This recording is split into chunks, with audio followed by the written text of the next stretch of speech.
నమస్తే, welcome to S10 news. ఈనాటి వార్తల్లో ముఖ్యాంశాలు. కొమరం భీం ఆసిఫాబాద్ జైనూర్ మండలంలోని ఆశ్రమ పాఠశాలలో నార్నూర్ మండలం గంగాపూర్ గ్రామానికి చెందిన దుర్వా అన్వేష్ అనే 4వ తరగతి విద్యార్థి అనుమానాస్పద మృతి చెందాడు. టీచర్ల నిర్లక్ష్యం వల్లే తమ కొడుకు చనిపోయాడని, ఘటనా సమయంలో సిబ్బంది అందుబాటులో లేరని, ఎన్నిసార్లు ఫోన్ చేసినా స్పందించలేదని తల్లిదండ్రులు ఆరోపించారు.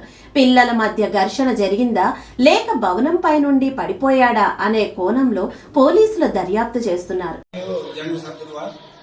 మా కొడుకు వచ్చేసి డిఎంఎస్ అని అతను పానపాట హై స్కూల్లో 4th క్లాస్ చదువుతుండే. ఆల్రెడీ ఎగ్జామ్ రాస్తున్నాను. నేను ఒక 2-3 డేస్ కిందనే పెట్టి ఆల్రెడీ స్కూల్ పోయాను. ఆల్రెడీ ఈ రోజు మధ్యాహ్నం 2 గంటలకు గిట్ల అయింది. అసలు పిల్లగాళ్ళు అక్కడ సార్లు ఎవరు లేనందున పిల్లగాళ్ళు ఒకరికొకరు కొట్టుకున్నారా లేకుంటే బిల్డింగ్ నుంచి పడిపోయిందా అసలు రెస్పాన్స్ ఎవరు సార్ లేరు, ఎవరు లేరు.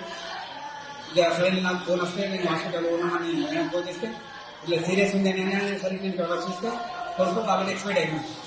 ఏ క్లాస్ మీరు? 4th క్లాస్ లో. ఫోన్ లేదు ఏం లేదు సార్. నేనే కావాలని ఇంకా వాళ్ళ హెడ్ మాస్టర్లను 2-3 ఫోన్ చేస్తే వాళ్ళు లీవ్ మీద ఉన్నాం, ఇన్ఛార్జ్ సార్ వేరే ఉండే, అతను ఉండే ఇతను ఉండే అని చెప్తూ ఇక ఇప్పుడు ఫోన్ లిఫ్ట్ చేస్తలేదు. ఇప్పటి వరకు 2 hours అవుతున్నాం సార్. శంషాబాద్ నుండి కోల్కతా వెళ్లాల్సిన స్పైస్ జెట్ విమానంలో బోర్డింగ్ అయిపోయిన తర్వాత ప్రయాణికులను టెక్నికల్ ప్రాబ్లం అని దించివేసిన అధికారులు. ప్రయాణికులు ఎయిర్వేస్ కి మధ్యన వాగ్వాదం. ఇప్పటి వరకు టేకాఫ్ అవని విమానం. నిండు సభలో వైఎస్ విజయమ్మ గారిని అవమానించిన ఘటనపై తీవ్ర విమర్శలు వెల్లువెత్తుతున్నాయి. ఈ విషయంపై స్పందించిన వైఎస్ షర్మిల గారు విజయమ్మ గారిని సభలో అవమానించినందుకు బొత్స సత్యనారాయణ గారు ఎంత ఏడ్చినా తక్కువే అని తీవ్రంగా వ్యాఖ్యానించారు. ఈ వ్యాఖ్యలు రాష్ట్ర రాజకీయాల్లో చర్చనీయాంశంగా మారాయి. సభలో జరిగిన ఘటనపై వివిధ రాజకీయ పార్టీలు భిన్నాభిప్రాయాలు వ్యక్తం చేస్తున్నాయి. ఈ అంశంపై ఇంకా మరిన్ని పరిణామాలు చోటు చేసుకునే అవకాశం ఉంది. నిర్మించాలి, కట్టాలి అన్న ఆలోచన వైసీపీకి జగన్మోహన్ రెడ్డి గారికి ఉండుంటే అధికారం లేకొచ్చిన 6 నెలల్లో జలయజ్ఞం పూర్తయిపోయింది. కనీసం రాజధాని కోసము ఇటుక మీద ఇటుక కూడా పెట్టలేదు. అధికారం లేకొచ్చిన కొన్ని రోజులకే ప్రజావేదిక అనుకుంటుంది, దాన్ని కూల్చేశారు. అప్పుడే అర్థం కావాల్సింది వీళ్ళ ఇంటెన్షన్ ఏమిటి అని. లాలు మావి గన్నట అమరావతి బదులు మావి గన్ అంటున్నారు. ఇక పులివెందుల బదులు ఆవి గొడ్డలి అంటే సరిపోతుంది.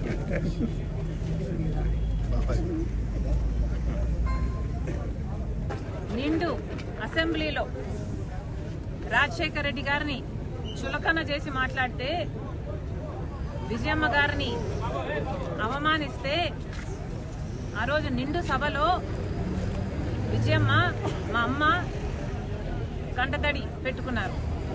అప్పుడే కాదు, ఇంటికి వచ్చి కూడా ఆ రోజు చాలా బాధపడ్డారు. నేనే ప్రత్యక్ష సాక్షిని. అంతగా అమ్మను బాధ పెట్టాడు, రాజశేఖర రెడ్డి గారి భార్యను బాధ పెట్టాడు. అది కూడా రాజశేఖర రెడ్డి గారిని చులకన చేసి మాట్లాడి నిండు సభలో. వికారాబాద్ జిల్లా దోమ మండలం బడేంపల్లి గ్రామంలో చోటు చేసుకున్న కావలి లాలయ్య హత్య కేసులో పోలీసులు కీలక పురోగతి సాధించారు. ఈ కేసులో 5గురు నిందితులను అరెస్ట్ చేసి రిమాండ్కు తరలించినట్లు పరిగి డీఎస్పీ శ్రీనివాసులు తెలిపారు. పోలీసుల వివరాల ప్రకారం మృతుడు లాలయ్యకు అదే గ్రామానికి చెందిన సుజాత అనే మహిళతో అక్రమ సంబంధం ఉన్నట్లు వెల్లడైంది. ఈ విషయంపై పలుమార్లు హెచ్చరించినప్పటికీ లాలయ్య వినకపోవడంతో మహిళా కుటుంబ సభ్యులు కక్ష పెంచుకున్నారని పోలీసులు తెలిపారు.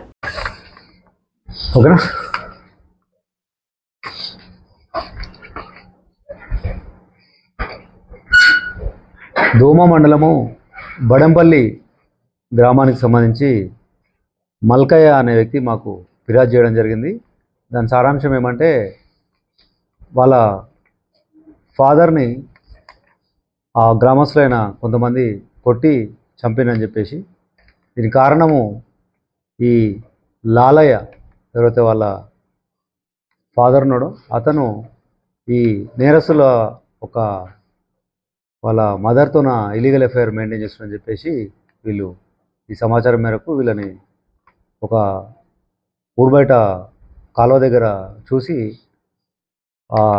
ఎట్లయినా ఆయన గతంలో కూడా 2-3 సార్లు చెప్పినా కూడా వీళ్ళ ప్రవర్తన మార్చుకోవట్లేరు అని చెప్పేసి ఉద్దేశంతో ఈయనను చంపాలనే ఉద్దేశంతో ఈ 5 నేరస్తులు కట్టెలు రాళ్ళు తీసుకొని అతన్ని కొట్టి చంపడం జరిగింది.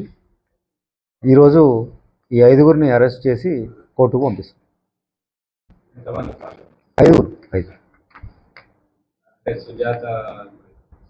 నేమ్స్ బాగుండదు, అట్లా లేడీ కదా, A1 వల్ల మదర్ అట్లా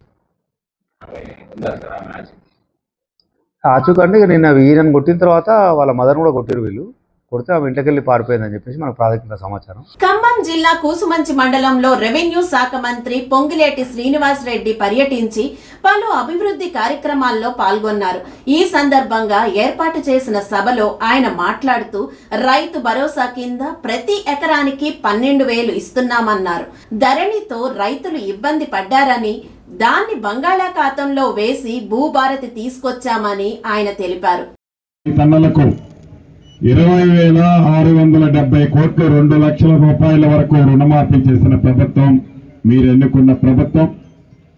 రైతు భరోసా కార్యక్రమం ద్వారా ప్రతి పంటకి ఎకరాకి 6,000 చొప్పున సంవత్సరానికి ప్రతి ఎకరాకి 12,000 ఇచ్చే కార్యక్రమాన్ని ఇస్తున్న ప్రభుత్వం మీరు ఎన్నుకున్న ప్రభుత్వం.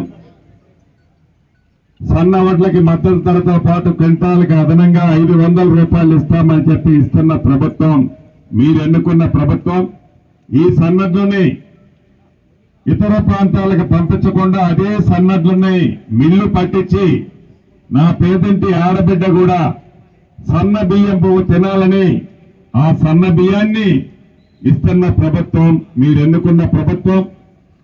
అనేక రైతులకు సంబంధించిన పరికరాలని ఆనాటి ప్రభుత్వం ఇవ్వటం విస్మరిస్తే మీరు ఎన్నుకున్న ప్రభుత్వం వచ్చిన తర్వాత ఈ మధ్యనే పరికరాలన్నీ కూడా రైతన్నలకు ఇచ్చిన ప్రభుత్వం మీరు ఎన్నుకున్న ప్రభుత్వం.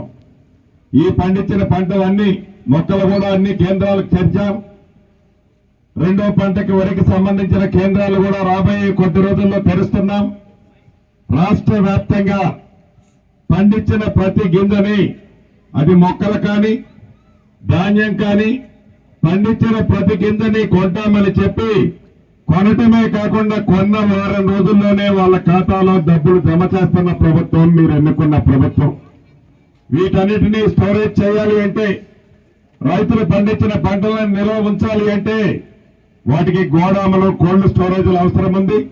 సూర్యాపేట జిల్లాలో రోడ్డు ప్రమాదం జరిగింది. కోదాడ బైపాస్ వద్ద జాతీయ రహదారిపై ముందు వెళ్తున్న లారీని ప్రైవేట్ ట్రావెల్స్ బస్సు ఢీకొట్టింది. హైదరాబాద్ నుంచి ఏలూరు వెళ్తున్న ఈ బస్సులో 36 మంది ప్రయాణికులు ఉండగా 16 మంది గాయపడ్డారు. గాయపడిన వారిని స్థానికులు కోదాడ ప్రభుత్వ ఆసుపత్రికి తరలించారు. డ్రైవర్ నిద్రమత్తులో ఉండటం వల్లనే ఈ ప్రమాదం జరిగినట్లు పోలీసులు ప్రాథమికంగా నిర్ధారించారు. ఇది ఈనాటి బులెటిన్లోని విశేషాలు. మళ్ళీ మరో బులెటిన్లో కలుద్దాం. అంతవరకు చూస్తూనే ఉండండి STN న్యూస్, మన కోసం మన ఛానల్.